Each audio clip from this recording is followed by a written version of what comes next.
Hi guys. So, don't know. I don't even know. Whew. Take two.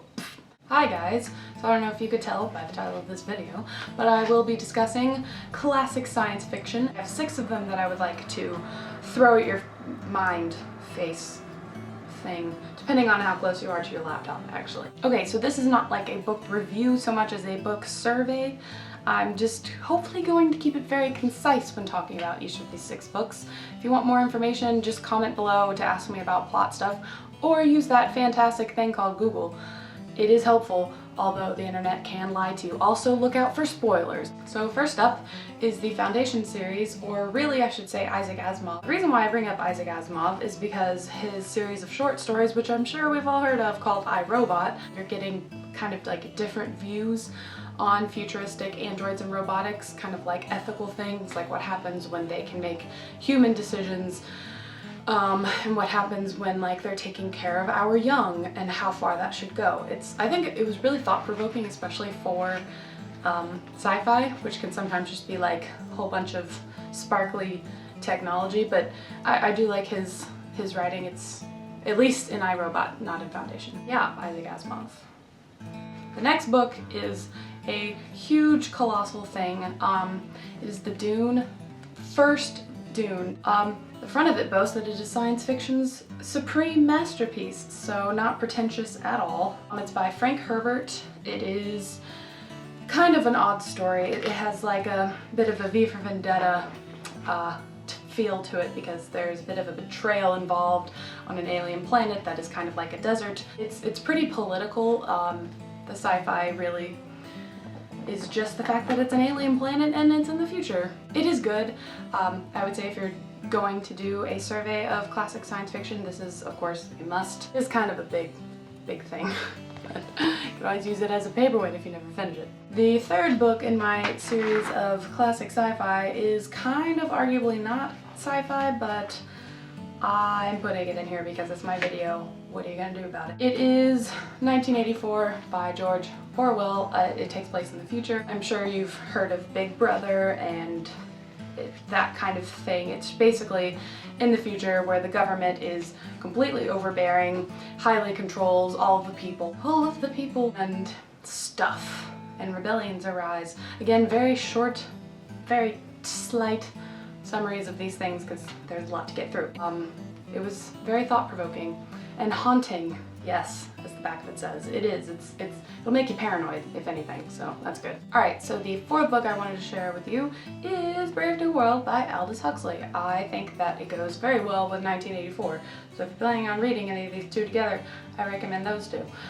It is haunting as well. It is a futuristic tale of a civilization that is basically a utopia, which, as we all know, is basically meaning just dystopia, because utopia equals impossible. Sci-fi will teach you that. There's a lot of interesting things as far as pharmacological products. Woo! Drugs, basically, in this book, which hence the gold dots. These are supposed to be the soma drugs that they take when they're too emotional or too out of the little flat line of personality that they're supposed to be. I also highly recommend this one. Okay, so the 5th book I would like to share with you is, okay, this is just my favorite title out of all of them. I just have to throw that out there. Do Androids Dream of Electric Sheep by Philip K. Dick. He has the coolest names for his books, basically. It's so awesome. This book was the inspiration for the movie Blade Runner, which I actually have not seen. I was planning on watching it, but I don't know where the nearest Blockbuster is to rent it. Yeah, so I'll see it eventually, I'm sure. The book is basically about a guy who is supposed to hunt down renegade robots, or androids, who, you know, have kind of gone crazy or have done some crime. And there's obviously a twist. It is really good. It does explain why it is titled this, which it's just the best title. There are a lot of really interesting technological things that are in this book.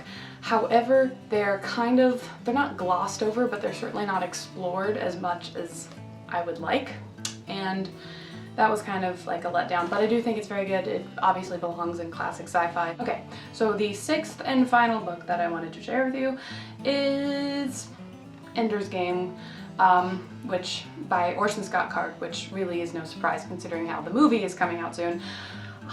Read it first. Please read it first. I don't know how on earth they're going to accomplish a movie out of this unique whirlwind of a crazy story. Ender's Game is about a boy named Ender who is 6. He is basically pulled into the battle school, which is in space, and he is basically trained to become commander of the army of Earth to defend themselves against the buggers, which are aliens. Fantastic. It goes by so fast. I think the technological ideas in here, not like the most unique, but the way that the story is told with this technology is incredibly unique. I've actually never read anything quite like this before, even though it is sci-fi and all these things are supposed to be sci-fi. If you're gonna start with any of these 6, I would say start with this one because it's a very quick read and the movie's coming out, so you know, I gotta read it first.